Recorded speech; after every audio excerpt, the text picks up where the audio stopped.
बिस्मिल्लाहिर्रहमानिर्रहीम। अस्सलाम वालेकुम। जैसे कि आप सब जानते हैं कि सिंध बोर्ड की तरफ से क्लास 10 के मॉडल पेपर्स आ चुके हैं। आज हम फ़िज़िक्स का 2023 का न्यू मॉडल पेपर सॉल्व करेंगे। इसके बाद मैं आपको बाकी सब्जेक्ट के भी मॉडल पेपर सॉल्व करवा दूँगी। आज हम जो है इसका section B short question answer से स्टार्ट करेंगे। क्वेश्चन 1 जो है मल्टीपल चॉइस क्वेश्चन है MCQs का, वो मैं आपको बाद में कराऊंगी। इस वीडियो में मैं कोशिश करूंगी आपको कि सेक्शन बी और सेक्शन सी दोनों कंप्लीट करवा दूं, लेकिन अगर वीडियो लंबी हो गई तो सेक्शन सी की अलग से वीडियो अपलोड कर दूंगी। क्वेश्चन नंबर 2 से हम स्टार्ट करते हैं। क्वेश्चन नंबर 2 है what is wave front, write its two type. ये जो क्वेश्चन है इसका आंसर आपकी बुक में पेज नंबर 8 पर चैप्टर नंबर 10 में मौजूद है। सबसे पहले हम वेव फ्रंट की हेडिंग डालेंगे, उसके बाद हम लिखेंगे wave front is an imaginary line on a wave that joins all points that are in the same phase. Wave front जो होता है एक इमेजनरी लाइन होती है जो कि वेव के ऐसे पॉइंट्स को जो सेम फेज पे हो उनको ज्वाइन करती है। इसके अलावा हम यहाँ से भी लिखेंगे a wave front is usually drawn by joining all wave crest. आमतौर पे वेव फ्रंट जो होता है वो तमाम वेव के क्रेस्ट को जो ज्वाइन करने से बनता है। There are 2 types of wave fronts, और वेव फ्रंट की 2 टाइप्स हैं। इसके बाद हम यहाँ पे हेडिंग डालेंगे सर्कुलर वेव फ्रंट की, और हम यहाँ से लिखेंगे in a ripple tank a dipper can produce circular waves.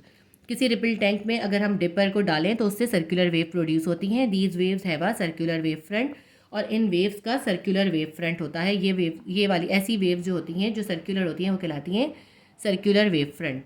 उसके बाद आप हेडिंग डालेंगे प्लेन वेव फ्रंट, यहाँ से डालेंगे plane wave front. Plane wave front की हेडिंग के साथ आप यहाँ से लिखेंगे in a ripple tank a plane dipper. Plane की जगह आप स्ट्रेट भी लिख सकते हैं। तो मैं दोबारा से पढ़ती हूँ, in a ripple tank a straight और plane dipper can produce plane waves. अगर हम रिपल टैंक में कोई स्ट्रेट या प्लेन डिपर डालेंगे तो उससे प्लेन वेव प्रोड्यूस होंगी। These wave have a plane wave form. ये वेव्स जो होती हैं इनका प्लेन वेव फॉर्म होता है। तो आपका आंसर यहाँ पे कंप्लीट हो गया। क्वेश्चन नंबर 3 है write down 3 differences between sound and noise. Sound और नॉइज में आपको डिफरेंस लिखने हैं। ये क्वेश्चन जो है आपका चैप्टर नंबर 11 से लिया गया है, लेकिन चैप्टर नंबर 11 जब हमने किया था उसके अंदर हमने म्यूजिकल साउंड और नॉइज़ के अंदर डिफरेंस किया था, लेकिन इस क्वेश्चन में इन्होंने हमसे साउंड और नॉइज़ के अंदर डिफरेंस पूछा है। तो इसमें जो है वो आंसर इसमें हम नहीं लिख सकते, इसमें हमें डिफरेंट आंसर लिखना होगा। पॉइंट नंबर 1 लिखेंगे sound is the form of energy related to the vibrating motion of molecules. Sound जो है एक एनर्जी की फॉर्म है जो कि मॉलिक्यूल के वाइब्रेटरी मोशन की वजह से पैदा होती है। नॉइज़ क्या है? It is a sound which has an unpleasant effect on our ears. Noise एक ऐसी साउंड है जो कि हमारे कानों को अनप्लेजेंट यानी कि ना खुशगवार एहसास देती है, अनप्लेजेंट इफेक्ट डालती है हमारे कानों पर। पॉइंट नंबर 2 लिखेंगे all the sounds are not noises. तमाम साउंड जो होती हैं वो नॉइज़ नहीं होती, but all the noises are sounds. लेकिन तमाम नॉइजेज जो होंगी वो साउंड होंगी। इसका मतलब ये हुआ कि तमाम साउंड जो होंगी वो नॉइज़ नहीं होती, बल्कि मुख्तलिफ़ किस्म की साउंड्स होती हैं। कुछ म्यूज़िकल साउंड्स होती हैं और कुछ नॉइजेज होती हैं, और नॉइजेज जो होती है वो साउंड की एक टाइप है, इसलिए तमाम किस्म के नॉइजेज को हम कह सकते हैं वो भी साउंड है। पॉइंट नंबर 3 लिखेंगे साउंड हैज़ कंसिस्टेंट पिच और कांस्टेंट पिच। कंसिस्टेंट भी लिख सकते हैं और कांस्टेंट भी लिख सकते हैं। साउंड की जो होती है एक कंसिस्टेंट या कांस्टेंट पिच होती है। और नॉइज़ में लिखेंगे noises have variable pitch. Noises की जो होती है वेरिएबल पिच होती है, इनकी पिच कभी ज़्यादा और कभी कम हो रही होती है। ऐसी साउंड जिसमें पिच जो होती है वेरिएबल होती है वो ही नॉइज़ कहलाती है। इसकी एग्जांपल हम देंगे साउंड की, sound of drum, sound of bell, या साउंड ऑफ अ ह्यूमन, किसी की भी साउंड के हम इसमें लिख सकते हैं। और नॉइज़ की एग्जांपल हम देंगे, इसकी एग्जांपल्स हैं हमारे पास horns, hooters, noise of machineries in industries वगैरह। ठीक है, जो हूटर्स होते हैं, हॉर्न्स होते हैं, या मशीनरीज़ की जो आवाज़ें होती हैं जो हमारे कानों को नुकसान दे रही होती हैं, हमें इरिटेट कर रही होती हैं, वो कहलाती हैं नॉइज़। तो अब देखें इसके अंदर हमने 3 जो है डिफरेंसेस लिखे और एक एग्जांपल लिखी। जब भी डिफरेंस आता है 3 नंबर के तो हमें यही कोशिश करनी चाहिए हम 3 पॉइंट लिखें और एग्जांपल हम लास्ट में लिखते हैं, इससे हमें पूरे मार्क्स मिलते हैं। इसके बाद हमारे पास नेक्स्ट क्वेश्चन है what are radio waves, how radio waves are produce, write its one use in telecommunication. हमें ये जो क्वेश्चन है ये क्वेश्चन जो है चैप्टर नंबर 12 से लिया गया है, और इसका आंसर पेज नंबर 47 और 48 पर मौजूद है। देखिए मैं आपको बुक के पेजेस इसलिए बता रही हूँ और इसीलिए बुक से पढ़ाती हूँ ताकि आप अपनी बुक से यूज टू हों और जब उसमें से क्वेश्चंस आएँ तो आप उनको पहचान सकें। क्वेश्चन नंबर 4 का आंसर हम पेज नंबर 47 से स्टार्ट करेंगे। सबसे पहले हम हेडिंग डालेंगे रेडियो वेव्स की, ठीक है। रेडियो वेव्स की हेडिंग डाल के हम रेडियो वेव्स की डेफिनेशन लिखेंगे। Radio waves have the longest wavelength in the electromagnetic spectrum. हमें पता है रेडियो वेव्स जो हैं इलेक्ट्रोमैग्नेटिक वेव्स हैं और इलेक्ट्रोमैग्नेटिक स्पेक्ट्रम में सबसे लॉन्गेस्ट वेवलेंथ जो होता है वो रेडियो वेव्स का होता है।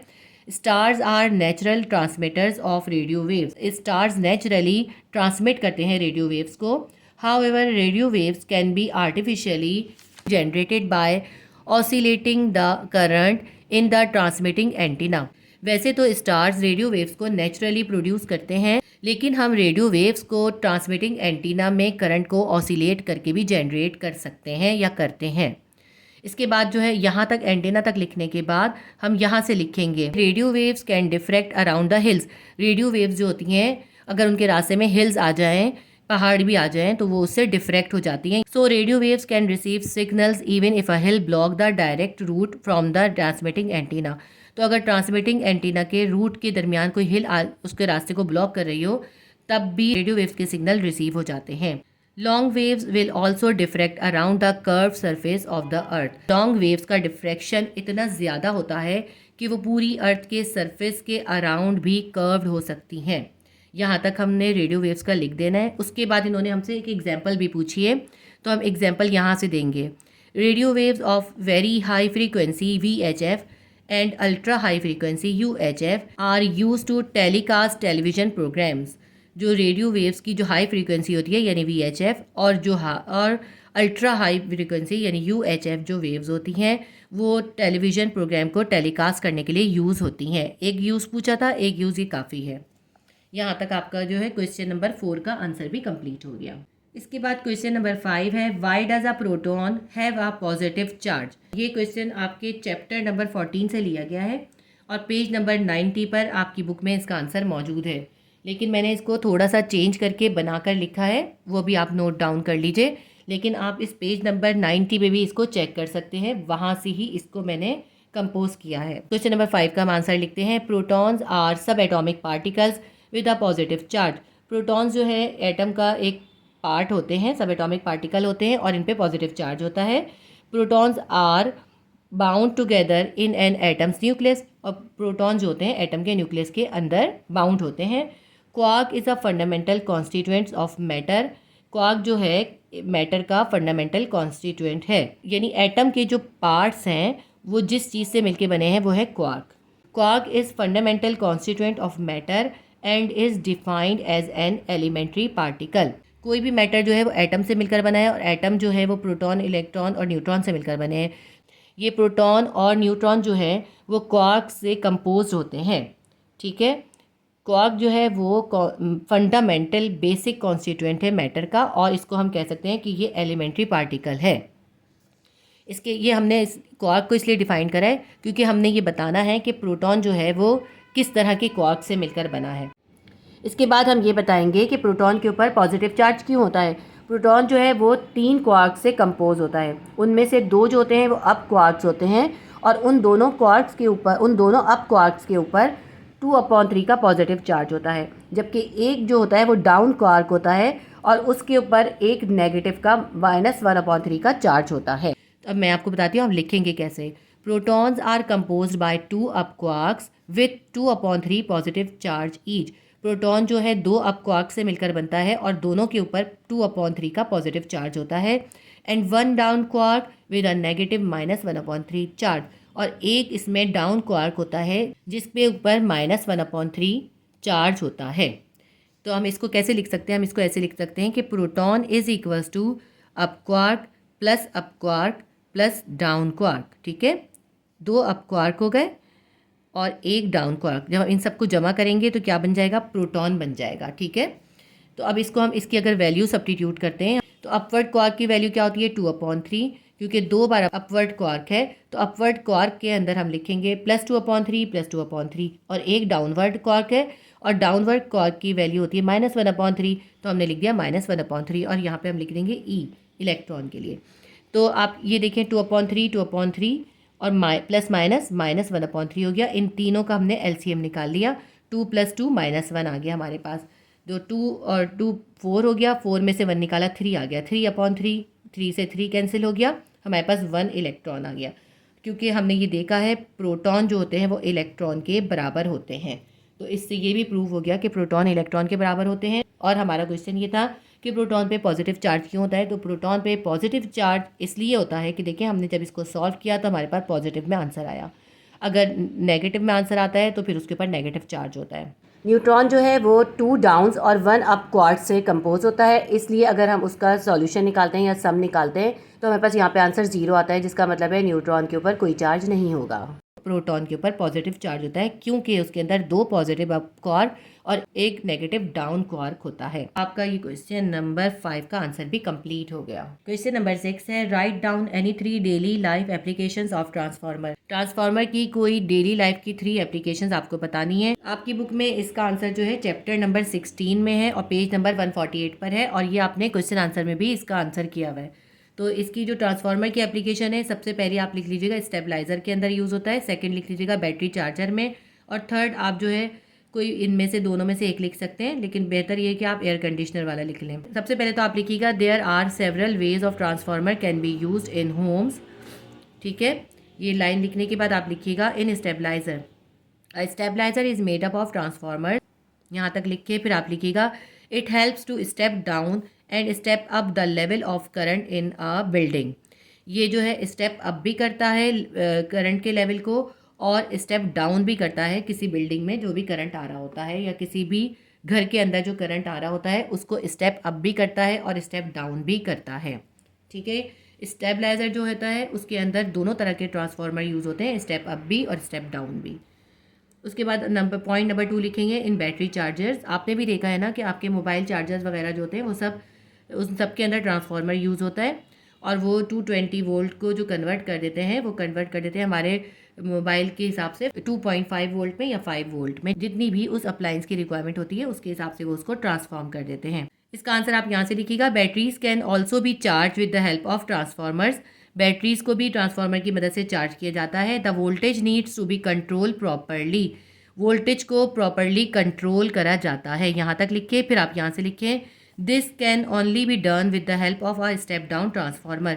और इसको सिर्फ जो है वोल्टेज को जो कंट्रोल किया जा सकता है या कम किया जा सकता है वो सिर्फ एक स्टेप डाउन ट्रांसफार्मर की मदद से ही किया जा सकता है। यहाँ तक लिख दीजिएगा। उसके बाद हम लिखेंगे third point AC air conditioner में, चाहे तो आप सर्किट ब्रेकर वाला भी लिख सकते हैं। This is another modern use of transformer in our homes because of its high inductance and low resistance level it aids the proper functioning of AC. Transistor की मदद से एसी के अंदर जो है इंडक्टेंस को हाई कर सकते हैं और रेजिस्टेंस को लो कर देते हैं, जिससे एसी की जो लाइफ है वो लॉन्ग हो जाती है, एसी ज़्यादा अरसे तक चलते हैं। तो बस अब यहाँ तक लिख लीजिएगा, क्योंकि ये शॉर्ट आंसर है इसलिए हम इसमें ज़्यादा डिटेल में नहीं जाएंगे। जब हम इन 3 की छोटा छोटा भी पॉइंट लिख देंगे तो हमें इसके 3 नंबर आसानी से मिल जाएंगे। उसके बाद जो क्वेश्चन नंबर 7 है, what do you mean by storage device, name any 2 storage devices. ये क्वेश्चन जो है आपकी बुक के चैप्टर नंबर 18 से लिया गया है और पेज नंबर 187 में इसका आंसर है। आपकी बुक का पेज नंबर 187। सबसे पहला पैराग्राफ हम लिखेंगे और हेडिंग डालेंगे हम स्टोरेज डिवाइसेस। ठीक है, स्टोरेज डिवाइसेस की हेडिंग डाल के हम लिखेंगे storage device is a device that can be use to store information in a computer. Storage device जो है एक ऐसी डिवाइस है जो कि कंप्यूटर के अंदर इन्फॉर्मेशन को स्टोर करने के लिए यूज़ होती है। Storage devices use electronics, magnetism and laser technology in different ways to store information. Storage devices जो हैं वो मुख्तलिफ तरह की होती हैं, वो इलेक्ट्रॉनिक्स भी होती हैं, मैग्नेटिक भी होती हैं और लेज़र टेक्नोलॉजी वाली भी होती हैं। मुख्तलिफ किस्म की स्टोरेज डिवाइसेस के ज़रिए इन्फॉर्मेशन को स्टोर किया जाता है। हम यहाँ तक लिखेंगे। उसके बाद हम लिखेंगे there are 2 types of storage devices. Number 1 is primary memory और second is secondary storage devices. ठीक है, उसके बाद इन्होंने हमसे क्वेश्चन में ये पूछा था कि आप इसमें कोई भी 2 एग्जाम्पल दें, आप चाहे वो प्राइमरी से दें चाहे सेकेंडरी से दें, ये आपकी मर्ज़ी है। प्राइमरी के अंदर जो है एक रैम एग्जाम्पल है और दूसरी है रोम, और सेकेंडरी के अंदर हमारे पास बहुत सारी एग्जाम्पल्स हैं। एक तो ऑडियो वीडियो कैसेट्स हैं जो कि अब यूज़ नहीं होती, पहले होती थी। उसके अलावा जो है ये हार्ड डिस्क है, और मैग्नेटिक डिस्क है। आप इसके अंदर हार्ड डिस्क की एग्जांपल दे सकते हैं। हार्ड डिस्क बहुत इंपॉर्टेंट होती है, हर कंप्यूटर में यूज़ होती है। उसके अलावा कॉम्पैक्ट डिस्क, सीडीज़ हैं और यूएसबीज़ वगैरह भी हैं। तो आप इसमें से कोई भी 2 एग्जांपल्स दे सकते हैं। ठीक है, तो आप इसके अंदर सबसे पहले स्टोरेज डिवाइसेस की डेफिनेशन लिखेंगे, उसकी 2 टाइप्स लिखेंगे, 2 टाइप्स के सिर्फ नेम लिखेंगे और उसके बाद आप एग्जांपल की हेडिंग डाल के कोई भी 2 एग्जांपल दे देंगे। प्राइमरी से दे दें एक एग्जांपल और एक सेकेंडरी से दे दें। सेकेंडरी से आप जो है हार्ड डिस्क दे दीजिएगा, वो भी बहुत इंपॉर्टेंट है। बस ये आपका यहाँ पे क्वेश्चन कंप्लीट हो गया। क्वेश्चन नंबर 8 मैं रीड करती हूँ। How long will it take to decay for 36 milligram of radium-226 to leave 4.5 milligram. The half-life of the isotope is 1600 years. ये जो न्यूमेरिकल है ना, ये आपकी बुक में चैप्टर नंबर 20 से लिया गया है और आपकी बुक में पेज नंबर 218 पर ये एक वर्क एग्जाम्पल है, वर्क एग्जाम्पल नंबर 3। लेकिन इसको उन्होंने जो है थोड़ा क्लियर करके आपको एक्सप्लेन नहीं किया हुआ। मैंने इसको थोड़ा सा क्लियर करके बताया है कि ये किस तरह से सॉल्व होगा। इस क्वेश्चन के अंदर जो है हमसे कहते हैं कि रेडियम 226 है। ठीक है, रेडियम है हमारे पास 226, उसकी हाफ लाइफ हमें गिवन कर दी उन्होंने, वो 1600 ईयर्स उसकी हाफ लाइफ है। और हमें कहा उसका हमें एक सैंपल दिया 36 मिलीग्राम का और वो डिके हो गया, और उसके जो बाकी का सैंपल बचा है वो कितना बचा है, 4.5 मिलीग्राम। ठीक है, इतना सैंपल था, 36 मिलीग्राम का सैंपल था और अब जो रिमेनिंग है डिके होने के बाद वो कितना है, वो है 4.5 मिलीग्राम। और उस रेडियम 226, ये इसका नाम है रेडियम का, रेडियम 226 की हाफ लाइफ इन्होंने हमें गिवन की है 1600 ईयर्स। तो अब हमें जो इसमें मालूम करना है, इन्होंने हमसे कहा है उस रेडियम के सैंपल को 36 मिलीग्राम से 4.5 मिलीग्राम तक डिके होने में जितना टाइम लगा है हमें वो बताना है। असल में इस न्यूमेरिकल में जो हमसे फाइंड करना है वो हमें फाइंड करना है टाइम टू डिके, उसके डिके होने में जितना टाइम लगा है। लेकिन डिके का टाइम हम जब बता सकते हैं जब हमें इसके नंबर ऑफ़ हाफ लाइफ्स पता हों। ठीक है, तो सबसे पहले हम नंबर ऑफ़ हाफ लाइफ्स निकालेंगे, इसीलिए मैंने डेटा में ही नंबर ऑफ़ हाफ लाइफ्स के साथ क्वेश्चन मार्क डाला है ताकि हमें याद रहे कि नंबर ऑफ़ हाफ लाइफ्स हम पहले फाइंड करेंगे, फिर हम उसकी मदद से टाइम ऑफ डिके मालूम करेंगे। नंबर ऑफ़ हाफ लाइफ्स मालूम करने का तरीका ये होता है, जो ओरिजिनल सैंपल होता है ना, उस ओरिजिनल सैंपल्स को हम 2 से डिवाइड करते जाते हैं यहाँ तक कि जो रिमेनिंग सैंपल तक पहुँच जाए। तो हमें इतना कितना गिवन था, इसमें 36 मिलीग्राम था। जब हमने 36 मिलीग्राम को 2 से डिवाइड करा तो 18 आ गया। तो 18 जो है उसकी फ़र्स्ट हाफ लाइफ हो गई, यानी हाफ़ कर दिया उसको। अब इस 18 को दोबारा हाफ़ कर दिया तो हमारे पास 9 आ गया, ये हमारी सेकेंड हाफ लाइफ आ गई।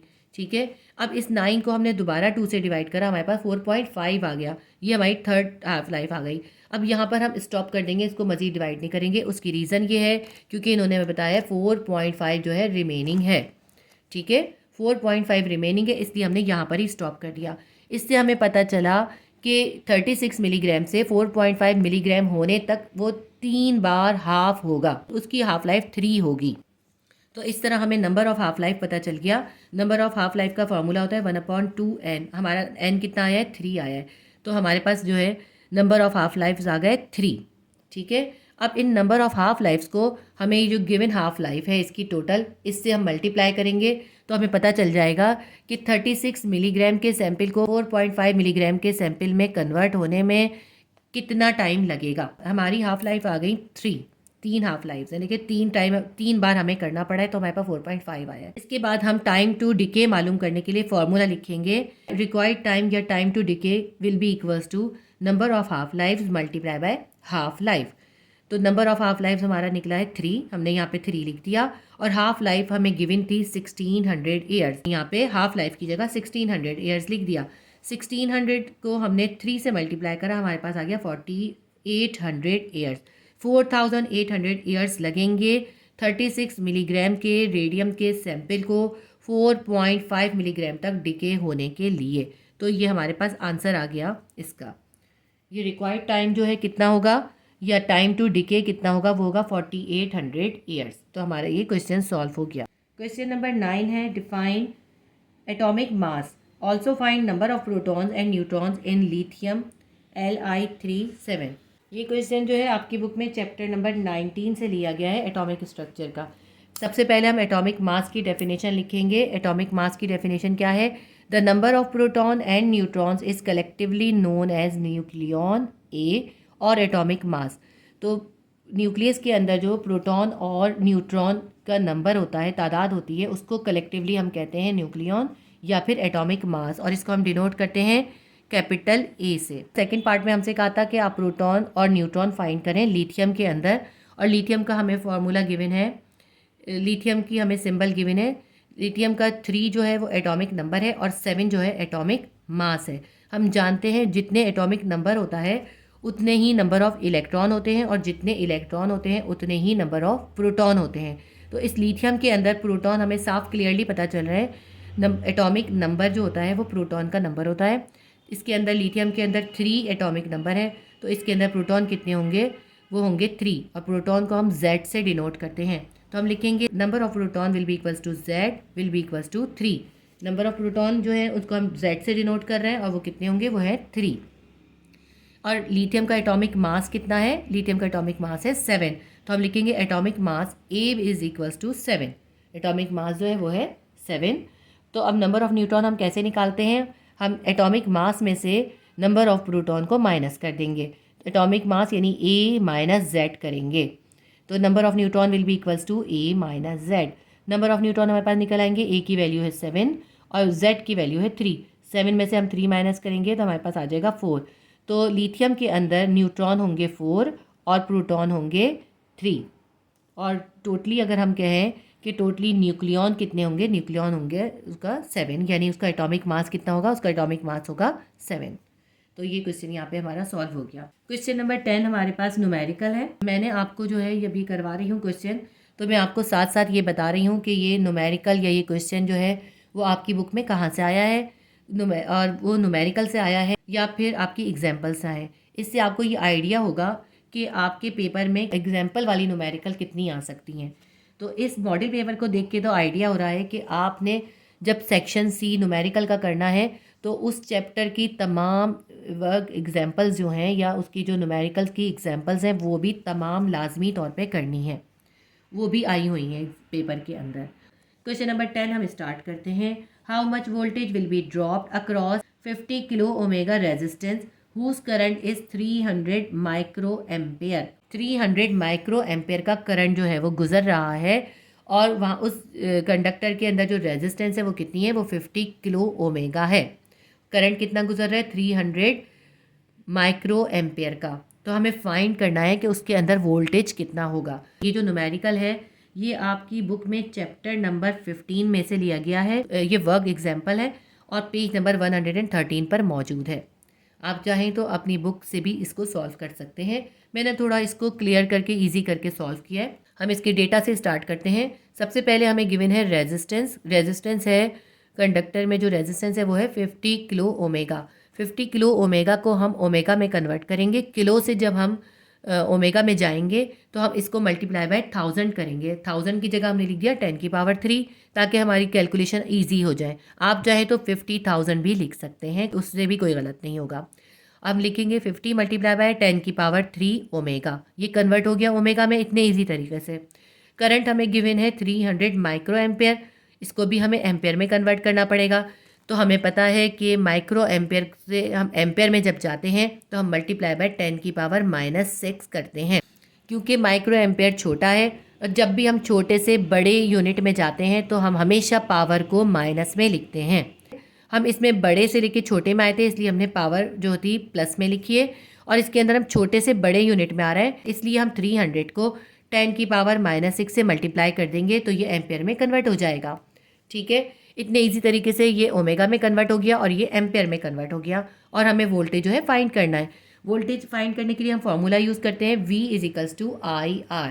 वोल्टेज बराबर होता है करंट मल्टीप्लाई बाय रेजिस्टेंस, और हमें फाइंड भी वोल्टेज करना है तो हम इसमें करंट की वैल्यू सब्स्टिट्यूट कर देंगे 300 × 10 की पावर -6 मल्टीप्लाई बाय रेजिस्टेंस की वैल्यू कितनी है, वो है 50 × 10 की पावर 3 ओमेगा। वो हमने यहाँ पे सब्स्टिट्यूट कर दी। अच्छा, यहाँ पे जो है यूनिट्स नहीं लगाया करें, हमेशा डेटा में यूनिट्स लगाएं और आंसर में यूनिट ज़रूर लगाएं। अगर आप आंसर में यूनिट नहीं लगाएंगे तो आपके नंबर कटेंगे, लेकिन यहाँ सॉल्यूशन में मत लगाया करें, इससे बहुत कॉम्प्लिकेटेड हो जाता है। तो अब हमने वैल्यू सब्स्टिट्यूट कर दी। अब हम 300 को 50 से मल्टीप्लाई करेंगे, हमारे पास आ जाएगा 15,000, और ये है 10 की पावर -6 और ये है 10 की पावर +3। इसको कंबाइन करके लिख देंगे -6 + 3 -6 में से +3 निकाल देंगे, हमारे पास आ जाएगा -3। अब ये जो 15,000 है, इसमें पॉइंट जो है वो लास्ट में है। इसके पॉइंट को उठाकर हम लेकर आएंगे, कहाँ लाएंगे हम? 15 के बाद लाएंगे, यहाँ पर लेकर आएंगे। ठीक है, तो कितने पॉइंट पीछे लेकर आए हम? 1 2 3 पॉइंट पीछे लेकर आए। तो हमारे पास क्या बन जाएगा? 15 मल्टीप्लाई बाय 10 की पावर +3, क्योंकि हम 3 डिजिट पीछे लेकर गए हैं। जब भी पीछे लेके जाते हैं पावर जो होती है वो प्लस में आती है। 3 डिजिट पीछे लेके गए, इसलिए हमने लिखा 10 की पावर +3, और ये जो 10 की पावर -3 हमने यहाँ नीचे उतार लिया। देखिए 10 की पावर +3 और 10 की पावर -3 दोनों कैंसिल हो गए। जब दोनों कैंसिल हो गए, यहाँ पे सिर्फ बच गया 15, तो V will be equals to 15 volt. ये हमारा क्वेश्चन जो है सॉल्व हो गया, ये हमारा आंसर है। क्वेश्चन नंबर 11 है, calculate the force acting on a charge of 3 microcoulomb when the electric field intensity is 5 Newton पर कूलम। ये जो क्वेश्चन है ये आपकी बुक में चैप्टर नंबर 14 में से लिया गया है, और पेज नंबर 96 पर जो सेल्फ असेसमेंट का क्वेश्चन है, क्वेश्चन नंबर 3, ये वो क्वेश्चन है। सबसे पहले डेटा बना लेते हैं। इस क्वेश्चन में हमें गिवन है charge Q is equals to 3 microcoulomb. मैंने यहाँ पे माइनस इसलिए लिखा है क्योंकि ये करंट है। करंट जो होता है वो इलेक्ट्रॉन का फ्लो होता है, तो इलेक्ट्रॉन पे कौन सा चार्ज होता है? नेगेटिव चार्ज होता है, इसलिए हमने इसके चार्ज के साथ नेगेटिव का साइन लगाया है, -3 माइक्रोकूलम। जब हमने माइक्रोकूलम को कन्वर्ट करेंगे हम कूलम में, माइक्रोकूलम जो है छोटा है, छोटे से हमें बड़े यूनिट में जाना है, तो हम क्या करेंगे? इसको मल्टीप्लाई बाय 10 की पावर -6 करेंगे, क्योंकि हम छोटे यूनिट से बड़े यूनिट में कन्वर्ट कर रहे हैं, इसीलिए 10 की पावर हमेशा माइनस में आती है। तो क्या हो जाएगा हमारे पास? 3 मल्टीप्लाई बाय 10 की पावर -6 कूलम में कन्वर्ट हो जाएगा। यहाँ पे मैंने माइनस का साइन नहीं लिखा, ये मैंने माइनस का साइन इसलिए लिखा था ताकि मैं आपको एक्सप्लेन कर सकूँ। इस क्वेश्चन में माइनस के साइन की इतनी वैल्यू नहीं है, इसलिए इसका कोई यूज़ है नहीं, इसीलिए हम अगर चाहें तो इसको आगे स्किप कर सकते हैं। उसके बाद हमारे पास जो डेटा में गिवन है वो है इलेक्ट्रिक फील्ड इंटेंसिटी, यानी ई कितनी है? 5 न्यूटन पर कूलम। ये बिल्कुल इसके यूनिट को चेंज करने की हमें ज़रूरत नहीं है। फोर्स हमें इसमें फाइंड करनी है, यानी 3 × 10 की पावर -6 कूलम का चार्ज अगर एक 5 न्यूटन पर कूलम की इलेक्ट्रिक फील्ड की इंटेंसिटी में रखा गया है, तो उस पर कितनी फोर्स लग रही होगी ये हमें बताना है। तो electric field intensity is equals to force divided by charge होता है। तो इसके अंदर हमें फाइंड फोर्स करनी है, तो हम Q को E के पास ले जाएंगे। हम क्या कर देंगे? F is equals to E multiply by Q।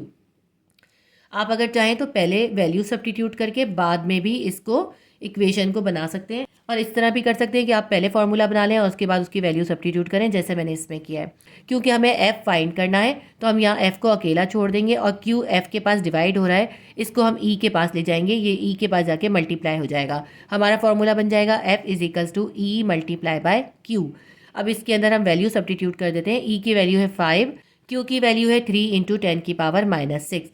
5 को 3 से मल्टीप्लाई करा, 15 आया, 15 मल्टीप्लाई बाय 10 की पावर -6 न्यूटन। ये हमारे पास इसका आंसर आ गया। बहुत ही इजी सा न्यूमेरिकल था। क्वेश्चन नंबर 12 है, what is the frequency of 193 nanometre ultra violet radiation used in laser eye surgery. तो लेज़र आई सर्जरी में जो अल्ट्रा वायलेट की रेडिएशन यूज़ होती हैं उसका वेवलेंथ हमें दिया है इन्होंने 193 नैनोमीटर, और हमें उसकी फ्रीक्वेंसी फाइंड करनी है। ये जो क्वेश्चन है ये आपकी बुक के चैप्टर नंबर 12 से लिया गया है, और न्यूमेरिकल नंबर 2 है ये। ठीक है, अब हम इसका डेटा देख लेते हैं। हमें वेवलेंथ गिवन है, वेवलेंथ यानी लेमडा गिवन है, lambda is equals to 193 nanometre. अब इसको हमें कन्वर्ट करना पड़ेगा, नैनोमीटर को हम मीटर में कन्वर्ट करेंगे। नैनोमीटर छोटा है, हमें बड़े यूनिट में जाना है, तो हम 193 को मल्टीप्लाई कर देंगे 10 की पावर -9 से, ये मीटर में कन्वर्ट हो जाएगा। हमें फाइंड करनी है फ्रीक्वेंसी, तो फ्रीक्वेंसी का हम क्वेश्चन मार्क डाल देंगे। लेकिन हमें इसके अलावा इस डेटा के अंदर और कुछ भी, इस न्यूमेरिकल के अंदर हमें सिर्फ एक वेवलेंथ दे दी है और फ्रीक्वेंसी फाइंड करनी है। तो जब हम ये क्वेश्चन देखें तो हम आसानी से पहचान सकते हैं कि इसके अंदर हम जो है स्पीड ऑफ लाइट यानी c का यूज़ करेंगे, वो हम अपने पास से इसके अंदर डेटा में सब्स्टिट्यूट करेंगे। हम लिखेंगे speed of light is equals to c। वो कितनी होती है? Speed of light is equals to 3 × 10 की पावर 8 मीटर पर सेकेंड। तो ये हम अपनी तरफ से इसके अंदर ऐड करेंगे। आप लोगों के जहन में ये सवाल पैदा होगा कि हमें कैसे पता चलेगा कि हमें यहाँ पे स्पीड ऑफ लाइट डेटा में ऐड करनी है।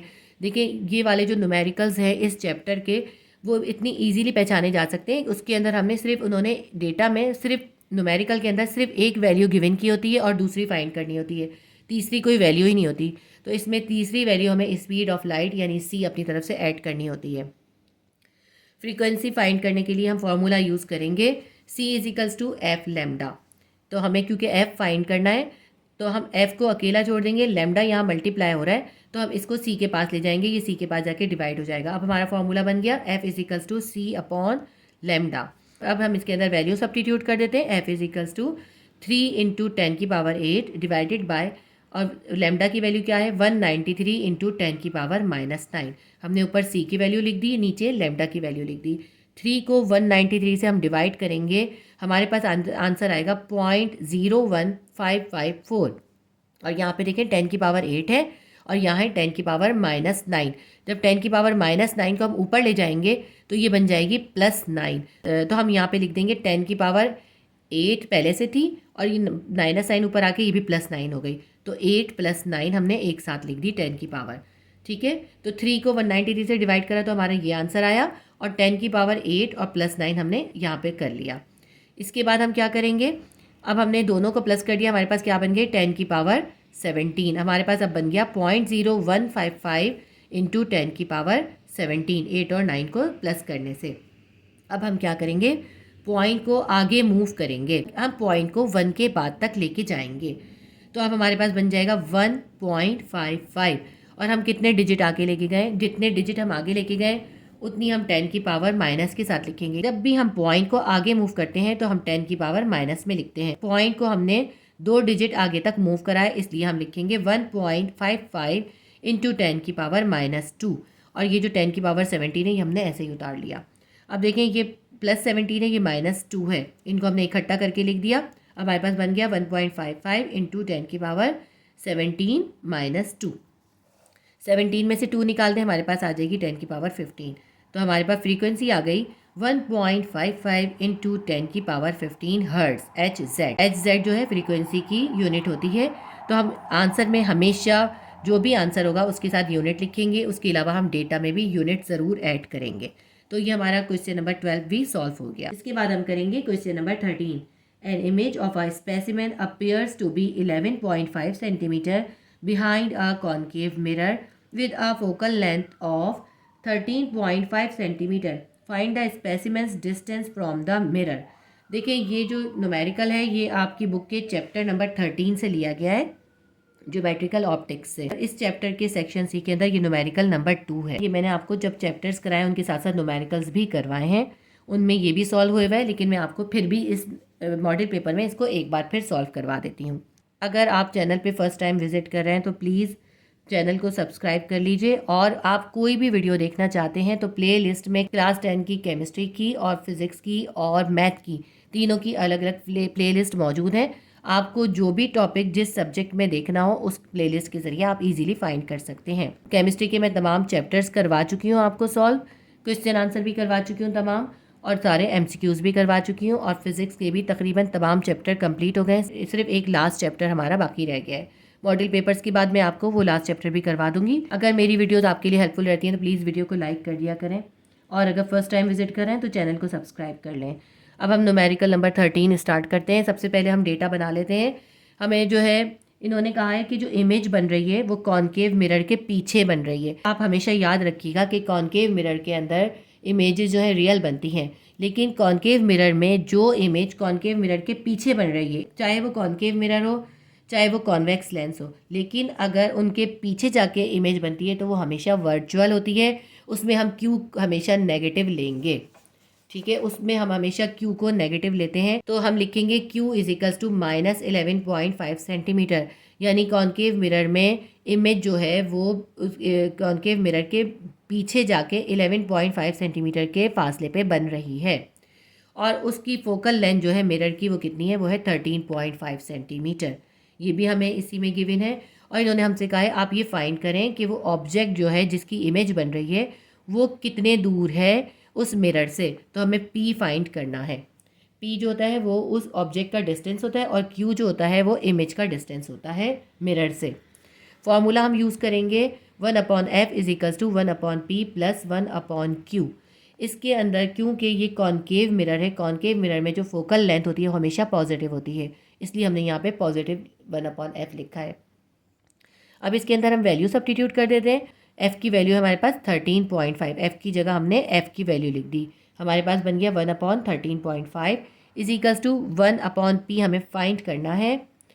p हमने ऐसे ही लिख दिया क्योंकि हमें p फाइंड करना है। फिर हमने लिखा प्लस, फिर हमने लिखा 1/q की जगह हमने लिख दिया 11.5, और क्योंकि 11.5 माइनस में इसलिए हमने इसके साथ माइनस भी लिखेंगे क्योंकि ये वर्चुअल इमेज बना हुआ है।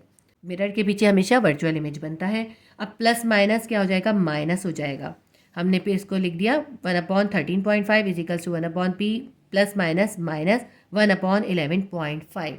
तो अब हमारे पास यहाँ पे बीच में माइनस आ गया। हमें p फाइंड करना है तो इसलिए हम 1/11.5 को इक्वेशन के दूसरी साइड पर ले जाएंगे। यहाँ ये माइनस है, ये इसके पास जाके 13.5 के पास चला जाएगा तो ये प्लस में चेंज हो जाएगा साइन। 1/p को यहीं छोड़ दिया और 1/13.5 भी अपनी जगह पर है। 1/11.5 उठ के 13.5 के पास आया है, इसीलिए इसका साइन चेंज हो गया, माइनस से क्या हो गया, प्लस हो गया। अब इन दोनों का एलसीएम निकालेंगे। इसका एलसीएम निकालना बिल्कुल भी मुश्किल काम नहीं है। हम सिर्फ और सिर्फ क्या करेंगे, दोनों को एक साथ लिख लेंगे। 13.5 भी लिख लेंगे, 11.5 भी लिख लेंगे, ठीक है। अब जब हमने इन दोनों को इससे डिवाइड करेंगे, 13.5 से डिवाइड करेंगे तो हमारे पास ये दोनों कट जाएंगे ना। 13.5 से 13.5 कैंसिल हो जाएगा, 11.5 बचेगा। 11.5 को इस 1 से मल्टीप्लाई करेंगे, यहाँ पे 11.5 आ जाएगा। फिर हमने ये प्लस उतार लिया। अब हमने क्या करा, इन दोनों को इस 11.5 से हमने डिवाइड करा तो 11.5 से 11.5 कैंसिल हो गया, 13.5 बचा। इस 13.5 को इस 1 से मल्टीप्लाई करके हम यहाँ लिख देंगे। तो हमारे पास ऊपर क्या आ गया, 11.5 प्लस 13.5। इन दोनों को प्लस कर लेंगे, हमारे पास आ जाएगा 25.0। तो ये हमारे पास इन दोनों का सम आ गया। नीचे जो है इन दोनों के दरमियान जो है मल्टीप्लाई का साइन है, ब्रैकेट है तो मल्टीप्लाई है, प्रोडक्ट है। इन दोनों को हम मल्टीप्लाई कर देंगे। इन दोनों को मल्टीप्लाई कर देंगे, हमारे पास आ जाएगा 155.25। ऊपर आ गया 25, नीचे आ गया 155.25। अब ये था 1/p, इसको p को भी उल्टा कर दें तो p/1 हो गया, और ये भी उल्टा हो जाएगा। 155.25 ऊपर आ जाएगा और 25 नीचे चला जाएगा। अब बहुत ईजी सा है, p will be equals to 155.25 divided by 25। Calculator से आप इसको डिवाइड कर लें। 155.25 को 25 से हम डिवाइड करेंगे, हमारे पास p की वैल्यू आ जाएगी 6.21 सेंटीमीटर। ये हमारा जो है न्यूमेरिकल नंबर 13 भी सॉल्व हो गया। साथ ही हमारा फिजिक्स का जो नया मॉडल पेपर है 2023 का, इसका सेक्शन भी शॉर्ट क्वेश्चन हमारे कंप्लीट हो गए। इंशाल्लाह ताला नेक्स्ट वीडियो में पार्ट 2 में मैं आपको इसका सेक्शन सी भी सॉल्व करवा दूंगी। Please do like, share and subscribe my channel. अल्लाह हाफिज़।